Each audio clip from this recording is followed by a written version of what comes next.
हमारे लोगों की जिस भी कारण से हो, हम लोगों को नॉर्मली ये पता नहीं है कि सनातन धर्म के क्या शास्त्र हैं, क्या स्क्रिप्चर्स हैं और हमारे धर्म में क्या शास्त्र हैं, किनके बेस पर धर्म चलता है, विचार चलता है। आमतौर पर अगर हम कॉमन हिंदू लोगों को पूछेंगे, बच्चों को तो छोड़िए, बड़े बुजुर्ग को भी पूछें, एक तो मोस्ट ऑफ लोग नहीं बता पाएंगे। वो ज्यादा खराब नहीं है। इससे खराब जो मिलेगा जब लोग आपको बताएंगे क्या शास्त्र है। वो जो कुछ बताएंगे वो वर्स्ट ध्यान ना बताना। जी, हनुमान चालीसा, भागवत पुराण, तो इतना ज्यादा हमारे में अपने शास्त्रों के बारे में इग्नोरेंस है। इसीलिए ये बहुत जरूरी है, कम से कम हमारे जो शास्त्र हैं उनके नाम तो जाने, वो किससे रिलेटेड है उनको जाने। और ऐसा नहीं कोई एक आधा लिटरेचर है, एक वास्ट ट्रेजर ऑफ नॉलेज, एक बहुत बड़ी खजाना हमारे धर्म के साथ जुड़े हुए हैं, ज्ञान से रिलेटेड। और ऐसा भी नहीं है कि वो जैसे दूसरे रिलीजन में कोई पर्टिकुलर प्रोफेट होता है, उसकी वाणी जो होती है वही सर्वमान्य है। जैसे कुछ मॉडर्न हिंदू वो भी अनजाने के कारण गीता को ही केवल शास्त्र मान के बैठ जाते हैं। ऐसा भी नहीं है।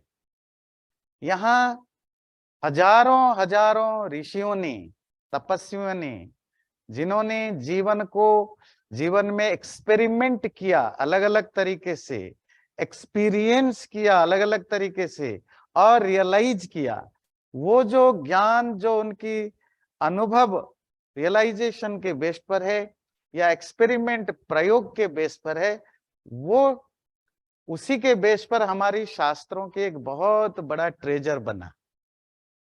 उसमें किसी इंडिविजुअल की या किसी एक व्यक्ति या किसी एक ग्रुप की कोई कंट्रीब्यूशन नहीं, ये सैकड़ों ऋषि मुनियों का कंट्रीब्यूशन से हमारे बना। जो शास्त्र हमारे पास हैं, ऐसा नहीं कि एक ही दिन में हमारे पास पहुंचा, हजारों सालों के अलग अलग टाइम में ऋषि मुनि आचार्यों ने उसको रिफाइन भी किया, उसको एक्सपैंड भी किया। और वो जो शास्त्र है, इवन हमारे यहाँ शास्त्र तब से थे, मैं ये नहीं यूज कर सकता कि लिखे गए थे, क्योंकि जब मनुष्य मतलब ह्यूमन बीइंग, लिखने की हमारे यहाँ ट्रेडिशन नहीं था, हमें पता नहीं था अल्फाबेट्स को कैसे लिखा जाता है। उससे हजार हजार साल पहले हमारे पूरे के पूरे शास्त्रों की के ढेर लग चुके थे। फिर आप कहेंगे जब लिखना था नहीं तो ढेर कहां से लग गया? ओरली। और आज की भाषा में कहें, 400-500 पेज के बुक्स को लोग ओरली ट्रांसमिट करते थे। गुरु को पता, गुरु अपने शिष्य को उसको वो बुक, टेक्स्ट बुक के टेक्स्ट बुक ट्रांसमिशन हो जाता था। और ऐसे हजारों सालों तक ओरली वाणी के माध्यम से हमने शास्त्रों को रखा, जब हमारे सामने लिखने की व्यवस्था जब तक नहीं आई। हमने अपने थॉट प्रोसेस को लैंग्वेज के थ्रू कम्युनिकेट करके उस ओरल फॉर्म में बुक बनाते गए। और ये संसार का सबसे अनोखा लिटरेचर, जब आप अभी थोड़ी सुनेंगे एक एक करके, तो कैसे हमने हजारों सालों से, जब मोस्ट ऑफ दुनिया के कंटिनेंट में या देशों में जहां लोगों को कपड़ा सीखना, कपड़ा पहनने तक भी नहीं पता था, कोई पर्टिकुलर ढंग की लैंग्वेज भी जहां नहीं थी, मोस्ट ऑफ दुनिया जहां आज की भाषा में ट्राइब लाइफ जीता था, उस समय भारत में बहुत उच्च कोटि के, हाई लेवल के फिलोसॉफिकल डिस्कशन और टेक्स्ट बुक होते थे। Again it's not in a written form, oral form. और ये सब आपके ही धरोहर हैं। आपके ही जो धर्म है उसकी वो बेस हैं। इसीलिए कम से कम हम शास्त्रों को जाने ना जाने, शास्त्रों के नाम तो जान लें, है ना। तो इसीलिए हम आज उन सब चीजों की थोड़ी चर्चा करेंगे। तो जो सबसे पहला ग्रंथ हम चर्चा करेंगे, Veda, the first source of wisdom known to the human kind. हमारे पास जो वेद नाम से जो ग्रंथ आज मिलता है, ध्यान से सुनिए, ये बहुत ही इंटरेस्टिंग चीज है। बहुत लोगों को पता होगा, बहुत लोगों को शायद पता भी ना हो कि दुनिया में आज के डेट में जितने भी सोर्स ऑफ नॉलेज है ग्रंथ के रूप में, बुक या किसी भी रूप में, उसमें से जो ओल्डेस्ट कोई सबसे पुराना, सबसे पहला कोई ग्रंथ अवेलेबल है इस प्लानेट में, धरती पर, ये हिंदू धर्म की बात नहीं, ये आपको सुनने की जरूरत है। इस धरती पर सबसे पुराना कोई ग्रंथ है वो वेद माने जाते हैं। और वेद हमारे सनातन धर्म के जितने भी शास्त्र जिनकी चर्चा आज हम ग्लिम्स के रूप में थोड़ी बहुत करेंगे, बर्ड्स व्यू के रूप में, उसका उन सब का प्राइमरी बुक है। और आगे चलकर जो बाकी लिटरेचर हमारे यहाँ लिखे गए, उन सब लिटरेचरों का सोर्स भी वही वेद ही बने। आज तक भी जो हमारे यहाँ धर्म से रिलेटेड जो भी विचार या ग्रंथ बनते हैं, कहीं ना कहीं वो वेद के ही विचार को आगे बढ़ाते हैं। कहीं जो वेद के अपोजिट विचार रखते हैं वो भी वेद से ही जुड़े हैं, जिनको हम नास्तिक कहते हैं, बौद्ध, जैन आदि। और जो वेद की धारा को आगे बढ़ाते हैं वो आस्तिक कहलाते हैं। तो जो हायरार्की ऑफ लिटरेचर हमारे यहाँ बनी, उन सबका प्राइमरी सोर्स भी वेद है, उनके सुप्रीम भी वही है और अथॉरिटी भी उसी की है। अर्थात जो विद्वान लोग हैं, आपको पता है हमारे धर्म में भी बहुत सारे सेक्ट हैं, तो किसी भी सेक्ट से रिलेटेड हो और कितना भी कैसा भी विचार रखता हो, तो वेद को अपने थॉट के, अपने विचार का मूल मानता है। इसीलिए आप देखेंगे इवन जो नॉन इंडियन रिलीजियंस हैं, अब्राहमिक रिलीजियंस हैं, वो जो भारत आते हैं तो वो आम लोगों को अपने रिलीजियन के बारे में, जैसे क्रिश्चियनिटी या इस्लाम, प्रचार करने के लिए जो लोगों के दिमाग में जो बात डालते हैं ये कि क्रिश्चियनिटी और इस्लाम भी तुम्हारे वेद में ही है, आपको ये समझाने के लिए कि हमारे धर्म भी तुम्हारे वेद से ही रिलेटेड है। जो हिंदू धर्म से जुड़े हुए लोग, वो आस्तिक हो, नास्तिक हो, खराब हो, अच्छे हो, वो भी ढूंढते रहते हैं वेद से कनेक्शन जोड़ने के लिए। जो नहीं भी हैं वो भी ढूंढते रहते हैं वेद से कनेक्शन जोड़ने के लिए, क्योंकि जब वेद से अपने आप को कनेक्ट कर देते हैं तो आप दुनिया के सबसे प्राचीन धर्म जैसा कहलाओगे, क्योंकि वेद से पुराना कुछ है नहीं है। तो आप समझ सकते हैं इसकी जो इम्पोर्टेंस है। मतलब आपको समझ में कम आएगा क्योंकि आप हिंदू हैं, और हिंदुओं की सबसे बड़ा डेफिनेशन क्या है पता है? द सेल्फ इल्यूजन जिनमें सबसे ज्यादा हो, सेल्फ डिस्ट्रक्टिव एटीट्यूड जिनमें सबसे ज्यादा हो, अपनी चीजों को ना जानता है, ना मानता है, ना प्यार करता है। That's the basic definition of every Hindu. तो आपको शायद पता ना हो, पर जो आपको जानते हैं उनको पता है कि आपके ग्रंथ क्या होते हैं। और आगे जाकर के वो रिलीजियस हो, स्पिरिचुअल हो, सेक्युलर हो, मैटेरियल हो, साइंटिफिक हो, जितने तरह के ज्ञान आए, उन सब ज्ञानों का मूल सोर्स ही वेद ही माना गया। वेद की कोई टाइम कब लिखे गए, सबसे बड़ी बात है, वेद के ऊपर जितने भी कमेंट्री या ट्रांसलेशन मिलते हैं ना, ये बड़ी मजेदार चीज है जी। 16वीं सेंचुरी तक वेद के ऊपर कोई कमेंट्री या ट्रांसलेशन हमें नहीं मिलता। पहले मिला होगा, नष्ट हो गया। 16वीं सेंचुरी में एक सायण, महिधर, उब्बट, दक्षिण के कुछ विद्वान हैं जिन्होंने इन पर कुछ भाष्य किया संस्कृत में। भाष्य मतलब कमेंट्री लिखा, समझने के लिए, उसको इंटरप्रेट करने की कोशिश की, वो भी संस्कृत में। उसके बाद हमारे पास कोई ऑप्शन नहीं था। पहली बार जो इंडियन हिंदू लोगों को, ये बड़े इंटरेस्टिंग है, जो वेदों के समझने के लिए ट्रांसलेशन मिला, वो किसके?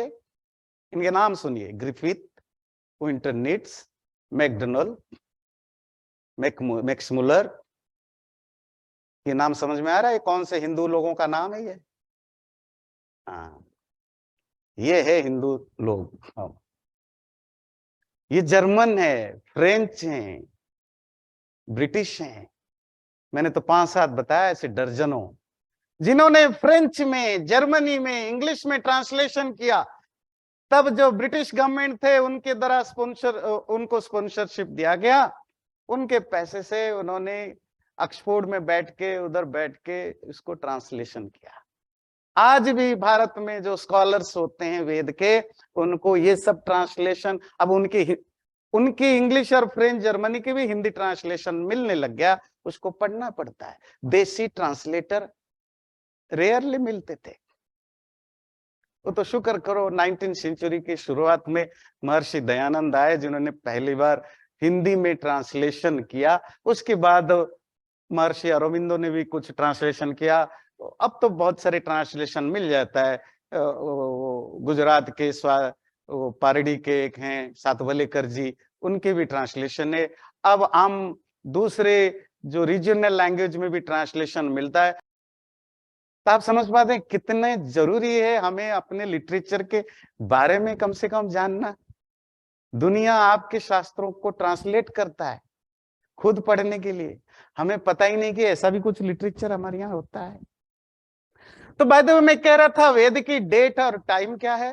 तो वेस्टर्न से लेकर ईस्टर्न तक जितने भी दुनिया भर में स्कॉलर्स हैं, किसी का भी एक ऐसा कोई कोई स्टेटमेंट नहीं या डेट पर जो उन्होंने काम किया है कि एक दूसरे से मैच करता हो। तो 3000 साल, 3000 BC से लेकर के 10,000 15,000 साल तक अलग अलग लोगों की राय है। तो इसीलिए वेद की डेट और टाइम पर कोई भी एक मत दुनिया में कहीं नहीं है, क्योंकि इतना पुराना है कि उसके रियल टाइम और डेट को ढूंढ पाना मुश्किल है। ये फैक्चुअल है। बाकी जो भी डेट्स आपको गूगल में, हिस्ट्री में मिलेगा, वो फैक्चुअल नहीं, किसी एक व्यक्ति का ओपिनियन है। आप जिसको भी मेरे सामने कोट करेंगे वो किसी पर्टिकुलर स्कॉलर का ओपिनियन है, वो हर स्कॉलर का ओपिनियन नहीं है। कोई कहेगा 6000 साल पुराना है, कोई कहेगा 4000 साल पुराना है, कोई कहेगा 10,000 साल पुराना है। ये स्कॉलर लोग कोशिश करते रहते हैं अपने अपने ढंग से, अलग अलग तरीके से रिसर्च करके कोई ना कोई टाइम देने के लिए, तो बार आपस में नहीं है। तो फिर हिंदू धर्म के जो विद्वान लोग हैं वो क्या मानते हैं? पिछले 2000-5000 साल से या जितने साल से हम जुड़े हुए हैं, हम मानते हैं कि वेद अपौरुषेय है। अपौरुषेय को समझ में आता है, संस्कृत वर्ड है। पुरुष मतलब मनुष्य, it's not made by man. आप समझ सकते होंगे, गेस कर रहे होंगे कि ये किसकी ओर इशारा हो रहा है। भाई रिवील्ड है परमात्मा के द्वारा, पर ऐसी तरह का नहीं परमात्मा के द्वारा दिया गया कि आप किसी जंगल में घूम रहे थे, पहाड़ी में घूम रहे थे, रेगिस्तान में पानी ढूंढ रहे थे और ऊपर से आकाशवाणी हुई, भाई मैं तेरा भगवान हूं, मेरी बात सुनो, यहीं बैठ जाओ, मैं तुम्हें ज्ञान दूंगा, और ज्ञान निकल गया जी बाइबल के रूप में। ऐसा नहीं है। वो शुद्ध आत्माएं, ऋषि मुनि जो तपस्या करते हैं, जो जिन ऋषियों ने, मुनियों ने तपस्या और साधना के द्वारा अपने मन को, आत्मा को प्यूरिफाइड किया, उनके अंदर जो ज्ञान बिना किसी एफर्ट्स के, एफर्ट समझते हैं, आपके पास कोई भी ज्ञान मेरे पास है, आपके पास है, वो सब सेकेंडरी ज्ञान है। सेकेंडरी ज्ञान मतलब दूसरा हमने किसी बुक पढ़ के लिया है, दुनिया को देख करके लिया है, किसी ने बताया सुन के लिया है। एक जो ओरिजिनल थॉट होता है, जैसे साइंटिस्ट होते हैं, जो रिसर्च स्कॉलर होते हैं, जो फिलोसोफर्स होते हैं, जो जो उनके कुछ ओरिजिनल थॉट्स होते हैं, द थॉट्स को भी इनोवेट करते हैं। वो किसी के सुना हुआ, देखा हुआ, पढ़ा हुआ विचार नहीं है। इवन जो ओरिजिनल थॉट है वो भी कहीं ना कहीं हमारे पास्ट ट्रेनिंग से इन्फ्लुएंस्ड होता है। पर वो ऋषि मुनि जिनको किसी भी तरह का कोई ज्ञान नहीं था, पर साधना की अवस्था में जो उन्होंने रियलाइज्ड किया, जो उनको वो थॉट प्रोसेस रिवील्ड हुआ, इसी को उन्होंने लोगों तक बताया, उसी को मंत्र कहते हैं। और क्योंकि ये किसी मनुष्य के द्वारा सोचा समझा पढ़ा लिखा करके लिखा गया वाक्य नहीं है, इसीलिए वो परमात्मा की वाणी है, परमात्मा के द्वारा रिवील किया गया। अगर आप वेद पढ़ते हैं, नहीं भी पढ़ते हैं, अगर पेज पलट के देखेंगे लाइब्रेरी में, कभी कभी तो वेद को देख लिया करिए पेज पलट के, मत भी पढ़िए, देख तो लीजिए, जीवन कम से कम धन्य हो जाए।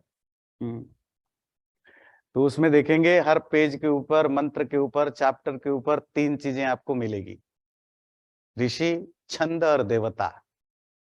ऋषि मतलब ये जो मंत्र है, उस मंत्र को, जिसको आम भाषा में आप ऑथर कहते हैं, वो ऋषि का लिटरेरी मीनिंग होता है सीयर। ऑथर का वैदिक जो फॉर्म है उसको कहा जाता है सीयर। सीयर समझते हैं? देखने वाला, देखने वाला जिसने रियलाइज किया।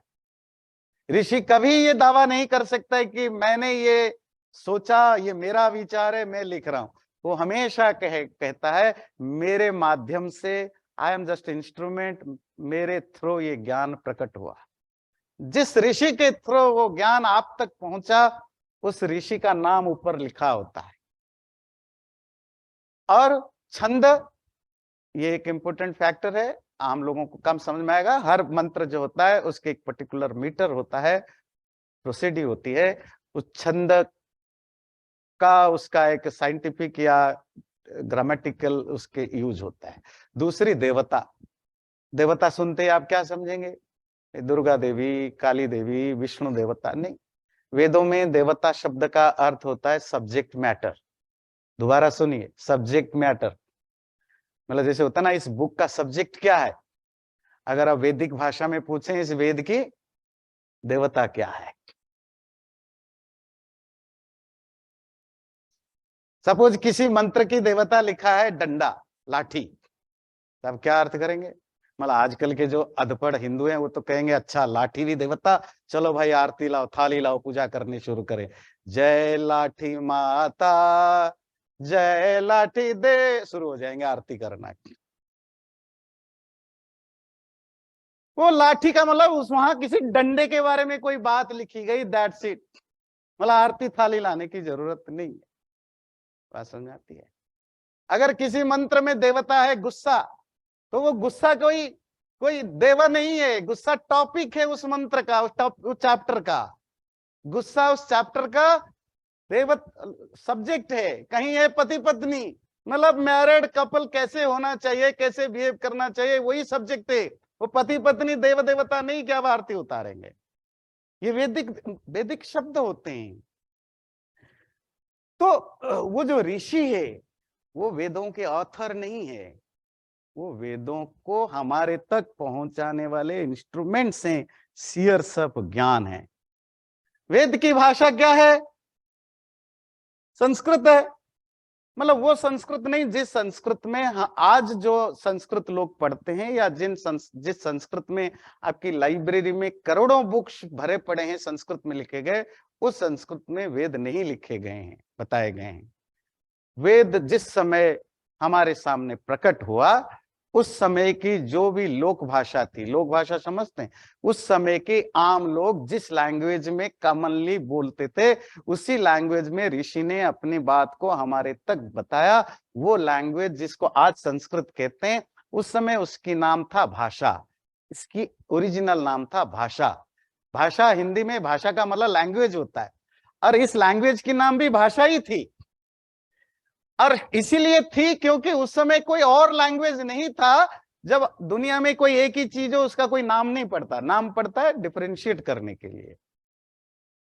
जब धीरे धीरे दूसरी भाषाएं बनती, कैसे एक भाषा बोली जाती है, उसमें काफी सारे मॉडिफिकेशन हो जाता है, फिर नई नई भाषाएं आ जाती हैं। जो नई नई भाषाएं बनने लगी तो फिर शब्द देना पड़ा, तो बोला गया ये वैदिक संस्कृत है, ये लौकिक संस्कृत है। फिर लौकिक संस्कृत में भी डिवीजन आए, पाली, प्राकृत, मागधी, अर्धमागधी। खैर मैं लैंग्वेज टॉपिक में नहीं जा रहा हूं। तो उस समय ऋषियों के समय जो भी आम भाषा प्रचलित थी, उस भाषा में उन्होंने वेदों के ज्ञानों को अपने शिष्यों तक या अपने लोगों तक पहुंचाया। और वो भाषा उस समय की संस्कृत थी। इसीलिए हर संस्कृत पढ़ा हुआ व्यक्ति वेद नहीं समझ सकता। उसको वेदों को समझने के लिए कुछ अलग से और वैदिक व्याकरण नाम से पढ़ना पड़ता है, और भी कुछ ग्रंथ पढ़ना पड़ता है, जिसकी चर्चा हम करेंगे। वेदों की दूसरी नाम श्रुति कही जाती है। श्रुति की लिटरेरी मीनिंग होता है एनीथिंग व्हिच इज हर्ड, जिसको सुना जाता है। वो मैंने अभी क्लैरिफाई किया, क्योंकि प्राचीन काल में लिखने की तब तक हमारे यहाँ रिटिन कोई भी चीज लिखने की व्यवस्था थी नहीं, तो सब चीजें ओरली ट्रांसमिट होता था और हजारों हजार सालों तक ये ऐसे ही एक ने बोला दूसरे ने सुना चलता रहा, इसीलिए उसको श्रुति कहा जाता है। वेद कितने हैं इतना तो आपको पता है, 4 वेद बेसिकली हैं। पीछे भी वो लिखा हुआ है, ऋग्वेद, यजुर्वेद, अथर्ववेद और सामवेद। इनमें जो मंत्र होते हैं, ऋग्वेद में 10,500 10,500 हाफ 522 हाफ करीब मंत्र हैं। इसी तरह जो यजुर्वेद है उसमें 1975 मंत्राज हैं। जो सामवेद है उसमें 1549 मंत्राज हैं। अथर्ववेद में 5977 मंत्र हैं। ये जो मैं बार बार मंत्र बोलता हूं, इसमें भी बहुत बड़ा झोल है, क्योंकि आपके घर में जो पंडित जी आकर जो मंत्र बोलते हैं ना, जो भी बोलते हैं, या आप जब मंदिर जाते हो, आपके पंडित जी जो भी बोलते हैं, आपको वो सब मंत्र लगता है, और पंडित जी भी कहते हैं ये मंत्र है। उसका मंत्र से कोई लेन देन नहीं है, वो भी एक और झोल है।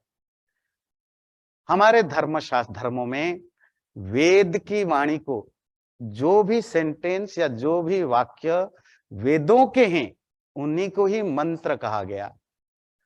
बाकी हजारों लिटरेचर में इसका अर्थ नहीं कि कोई छोटा है बड़ा है, बात है कि मंत्र सिर्फ वेद की वाणी को ही कहा जाता है, वेद की जो फ्रेजेस हैं, सेंटेंसेस है। बाकी वेद के बाद जो भी हजारों लिटरेचर है, उनके वाक्यों को हम श्लोक कहते हैं, श्लोक। और मंत्र क्यों कहा जाता था? क्योंकि मंत्र का लिटरेरी मीनिंग होता है थॉट, सोच, विचार। ये जो आपकी भारत में जो गवर्नमेंट्स बनते हैं, जो प्राइम मिनिस्टर है, आपके मिनिस्टर से, आप इनको क्या कहते हो हिंदी में या अपनी आम भाषा में? मंत्री, प्रधानमंत्री। ये मंत्री वही मंत्री है, मतलब जो मंत्र करता है। वो मंत्र क्या होता है? थॉट। जो पॉलिसी बनाता है, मिनिस्टरों का काम क्या है? पॉलिसी बनाना। देश कैसे चलेगा, एग्रीकल्चर सिस्टम कैसे होगा, एजुकेशन सिस्टम कैसे होगा, जो भी चीजें हैं कैसे बने, उसके बारे में जो सोच, विचार, समझ, आइडियाज लाता है, देता है, पॉलिसी बनाता है, उसको मंत्री कहते हैं। मंत्री क्योंकि मंत्र देता है। तो मंत्र का अर्थ समझ में आया? विचार, थॉट।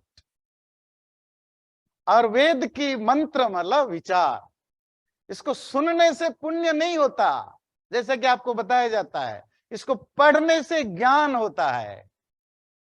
इसीलिए सुनना कम करिए, कि सुनने से वाइब्रेशन होता है, एनर्जी जग जाती है।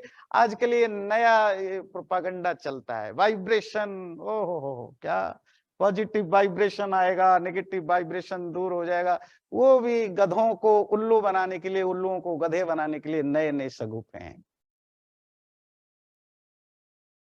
किताबें पढ़ी जाती हैं समझने के लिए, सुनी जाती है समझने के लिए नहीं। अगर इतनी वाइब्रेशन से आपकी बीमारियां खत्म हो जाएंगी, पॉजिटिव एनर्जी आ जाएगी, तो फिर पंडितों के घर में पति पत्नी में लड़ाई नहीं होनी चाहिए थी, उनको बीमार नहीं होना चाहिए। वो तो सबसे ज्यादा मंत्र बोलते हैं आपके घर में जो पंडित जाते हैं, वो बीमार नहीं होते, पूछ के देखो। तो कहां गया वहां पॉजिटिव वाइब्रेशन? तो आपको झूठ परोसा जाता है। इन चक्करों में मत पड़िए, वाइब्रेशन, एनर्जी, इन चक्करों में बिल्कुल मत पड़िए।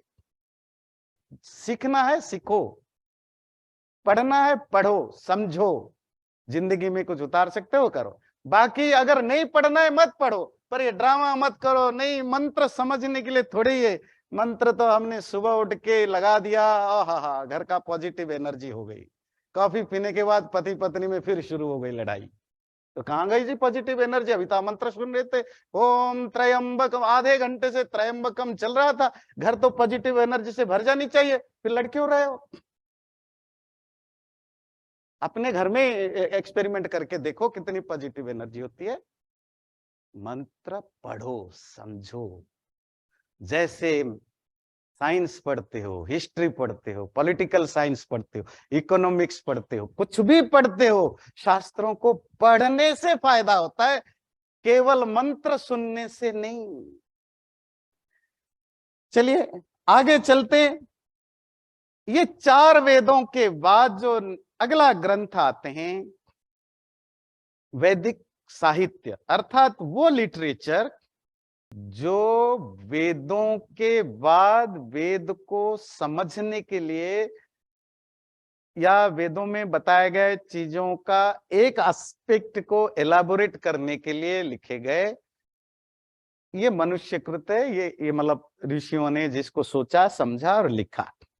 वो 3 तरह के टेक्स्ट बुक हमें मिलते हैं, ब्राह्मण, आरण्यक और उपनिषद। इनमें से लास्ट वाली तो मोस्ट ऑफ लोग सुने हुए होते हैं, उपनिषद। बाकी 2 कम आजकल लोग उनको सुनते हैं, विद्वान लोग तो पढ़ते हैं, पर आम लोगों में जरूरत भी इसकी कम होती है। ये ब्राह्मण ग्रंथ क्या है? ये ब्राह्मण ग्रंथ का आपके शर्मा जी से कोई लेन देन नहीं है, ये ध्यान रखिए, ठीक है ना? नहीं ये ब्राह्मण ग्रंथों का नाम है। और इनको ब्राह्मण क्यों कहा गया?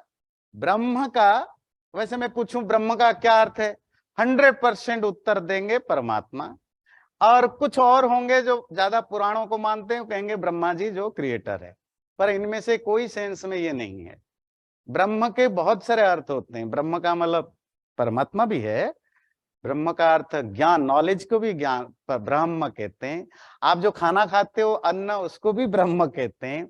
जो आपके प्रोजेनी है, बच्चे हैं, उनको भी ब्रह्म कहा जाता है। तो ब्रह्म बहुत सारे चीजों को कहा जाता है। क्यों कहा जाता है? ब्रह्म शब्द की एटिमोलॉजी है जो चीजें फैलता है या जिसमें पोटेंशियल है फैलने का। परमात्मा को भी ब्रह्म कहा जाता है क्योंकि वो ऑल परवेडिंग है। ज्ञान को भी ब्रह्म कहा जाता है क्योंकि वो फैलता है।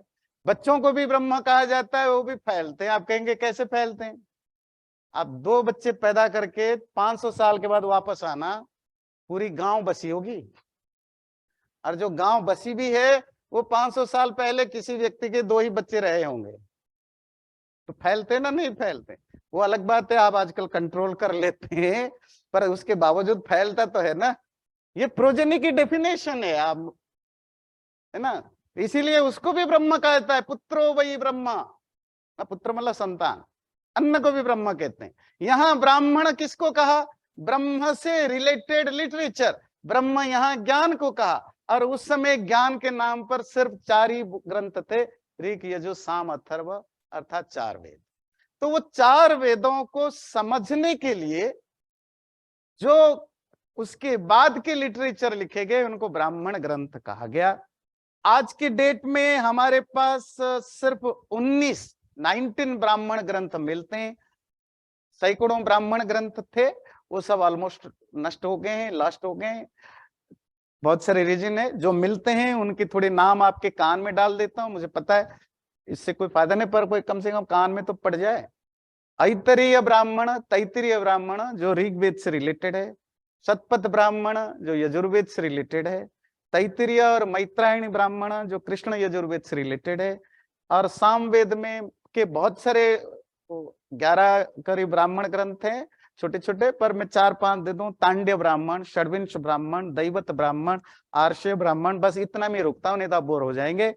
अथर्ववेद का एक ब्राह्मण मिलता है, गोपथ ब्राह्मण। बाकी सारे ग्रंथ नष्ट हो चुके हैं, लॉस्ट हो चुके हैं। हमारे पास उनके नाम मिलता है अलग अलग जगह, पर अब वो बुक अवेलेबल नहीं है। ये 3 जो वैदिक लिटरेचर की बात हमने कही, इसमें जो सेकंड है वो है आरण्यक। आरण्यक लिटरेचर क्या है? वेदों के जो उस समय यज्ञ बहुत होते थे अलग अलग तरीके, जैसे आजकल हम जो कर्मकांड या पूजा के नाम पर अलग अलग टाइप के पूजा होते हैं मंदिर में, घरों में, तो उस समय इस तरह के पूजा पद्धतियां तो थी नहीं, यज्ञ ही होते थे, बहुत तरह के यज्ञ होते थे। तो उन यज्ञों का क्या फिलोसॉफिकल एस्पेक्ट है, बात समझ में आती? यज्ञों की क्या फिलोसॉफिकल एस्पेक्ट है, क्या स्पिरिचुअल एस्पेक्ट है, उसको जिसमें डिस्कशन जिसमें किया गया, उन ग्रंथों को आरण्यक ग्रंथ कहते हैं। और जो लास्ट ग्रंथ है, जो आप सब उससे, आप में से बहुत सारे लोग फैमिलियर हैं, क्योंकि आज भी ये ग्रंथ बहुत पॉपुलर हैं, खास करके कम से कम एजुकेटेड लोग इंटरेस्ट रखते हैं पढ़ने में, यह है उपनिषद। उपनिषद वेदों के जो स्पिरिचुअल पार्ट है, जो 4 वेदों में जो स्पिरिचुअल एस्पेक्ट है, उनको अलग से एलाबोरेट जिन ग्रंथों में किया गया। स्पिरिचुअल मतलब आत्मा क्या है, परमात्मा क्या है, संसार क्या है, दुनिया क्या है, सुख क्यों है, दुख क्यों है, कैसे हमें ये लाइफ हमारे साथ ऐसा क्यों होता है। ये जो स्पिरिचुअल क्वेश्चंस है जो कि वेदों में जो हमें मिलता है, उसको जो थोड़ा एलाबोरेट करके जिन ग्रंथों में लिखा गया, उनको हम उपनिषद कहते हैं। और वैदिक लिटरेचर में वेद 4, ब्राह्मण, आरण्यक, उपनिषद, ये 3, इन चारों में ये लास्ट पार्ट होने से इसको वेदांत भी कहते हैं। वेदांत नाम सुना होगा, अंत कहते हैं लास्ट, और वेद कहते हैं वेद। वैदिक लिटरेचर का ये लास्ट पार्ट है। और अंत मतलब भी ये होता है कंक्लूजन, लास्ट में कंक्लूजन आता है ना, तो वैदिक लिटरेचर की कंक्लूजन। अच्छा, कोई भी रिलीजियस बुक हो, खास करके हिंदू रिलीजन के पर्सपेक्टिव में हम देखें सनातन धर्म में, तो हमारा कंक्लूजन क्या होता है? मोक्ष, मुक्ति, आत्मा को सद्गति मिलना। तो वो जिन शास्त्रों में आत्मा से रिलेटेड बातें हैं, उसको वेदांत कहा जाता है, और ये उपनिषदों का नाम है। और कितने उपनिषद हैं? 11 उपनिषद हैं, ये उनके नाम है। ईश उपनिषद, केन, कठ, प्रश्न, मुंडक, मांडुक्य, ऐतरेय, तैत्तिरीय, छांदोग्य, बृहदारण्यक, श्वेताश्वेतर, 11 उपनिषद है। एक चीज मैं आपको बोलता चलूं, हमारे यहाँ ऐसा हुआ कि जब भी क्या होता है ना, जब भी करेंसी चलती है, तो कुछ लोग हमेशा रहते हैं जो फेक करेंसी भी चला देते हैं। जब आप बिजनेस करते हैं, कोई कॉर्पोरेट कंपनी वगैरह खोलते हैं, तो उसमें क्या कहते हैं, शेल कंपनी, या शेल कंपनी भी खुल जाती है। मतलब हर चीज में करप्शन तो रहता है। तो हमारे यहाँ भी बहुत बदमाश लोगों ने बहुत बदमाशी की है। तो आज के डेट में अगर आप गूगल वगैरह करेंगे, आपको मिलेगा 200 उपनिषद, 250 उपनिषद। मतलब कोई 10-15 साल पहले भी मुझे एक भारत में था, मुझे किसी ने गिफ्ट किया एक बुक, उसका नाम था अनीशो उपनिषद। मैंने कहा ये अनीश क्या होता है? बोले ईश उपनिषद होता है ना जी। क्या है ईश? ईश मतलब परमात्मा, प्रभु, परमात्मा है, उसके बारे में जो जिसमें डिस्क्रिप्शन है ईशोपनिषद। ये अनीशोपनिषद क्या है? परमात्मा नहीं है, उसके बारे में जो डिस्क्रिप्शन है। मतलब नास्तिक किसी एथिस्ट ने लिखा है, लिखा कब? 20 साल पहले लिखा। नाम क्या रख दिया? उपनिषद।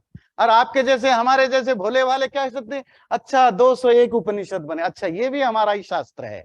अब ये शास्त्र नहीं है, ये फेक करेंसी है। तो 11 के अलावा आपको बाकी जितने उपनिषद मिलेंगे सब फेक हैं। उपनिषद नाम पर चलाते हैं अपनी अपनी एजेंडा, अपनी अपनी विचार थोपने के लिए। तो ये आपको बचने की जरूरत है। आप गूगल करेंगे कि आपको 200 ही मिलेगा। अब अगर 10 साल के बाद करेंगे 300 मिलेगा, 15 साल के बाद करेंगे 350 मिलेगा। बदमाशी चलती रहती है, हमारे शास्त्रों के साथ भी खिलवाड़ करते रहते हैं। अब बजाय बाहर वाले नहीं, आपके घर के ही दुश्मन बहुत हैं। तो 11 उपनिषद, इसको थोड़ा बांध लीजिए। अगर कोई 200 कहे, 100 कहे, 50 कहे, 18 कहे, या कोई उपनिषद को कोट करे, मेक श्योर कि 11 में से आता है कि नहीं आता। उपनिषद की सब्जेक्ट मैटर क्या है? जैसे बताया, मैं कौन हूं, क्यों हूं, मरने से पहले, मरने के बाद क्या होता है, पैदा होने से पहले क्या था, ये दुनिया क्या है, इस दुनिया को बनाने वाला कोई है या नहीं है तो क्या है, क्या उसकी स्वरूप क्या है, वो इन सब चीजों के बारे में, लाइफ में सुख और दुख क्यों आता है, सफरिंग क्यों होती है, इन सब क्वेश्चंस को जिन ऋषियों ने अपने अपने साधना के बल पर जाना, उसको उन्होंने एक्सपीरियंस किया, इसी को हम कहते हैं उपनिषद शास्त्र।